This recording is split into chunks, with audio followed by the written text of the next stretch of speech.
Gulf దేశాల మీద చేస్తున్నటువంటి దాడి విషయంలో ఇరాన్ అయితే ఎట్టకేలకు స్పందించి గల్ఫ్ దేశాలన్నింటికీ కూడా బేషరతుగా క్షమాపణలు చెప్పింది. ఆ దేశ అధ్యక్షుడు పెజిష్కియాన్ అయితే మొత్తం అందరికీ క్షమాపణలు చెప్తూ ఒక వీడియో అయితే విడుదల చేశాడు. మేము కావాలని చేయలేదు, అక్కడ ఉన్నటువంటి పరిస్థితుల రీత్యా ముఖ్యంగా అమెరికా స్థావరాల మీద మాత్రమే మా దాడి. అయితే ఇప్పుడు గల్ఫ్ దేశాలు ఇబ్బంది పడుతున్నాయి కాబట్టి వాళ్ళ మీద చేయాలనే ఉద్దేశం మాకు లేదు. అలాగే ఇప్పటి వరకు చేసినందుకు మనస్ఫూర్తిగా క్షమాపణలు కోరుతున్నానని చెప్పాడు. అయితే వాళ్ళు ఏదైనా సరే మా మీద దాడి చేస్తే మాత్రం మేము ప్రతిదాడి చేయడానికి మాకు హక్కు ఉంటుంది అని చెప్పాడు. అలాగే దీనికి తాత్కాలిక ప్రభుత్వం కూడా ఆమోదం తెలిపింది.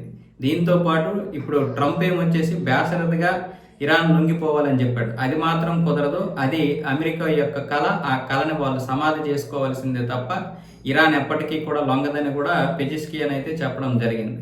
సో ఇప్పుడు గల్ఫ్ దేశాలు అయితే కొంతవరకు ఊపిరి తీసుకోవచ్చు.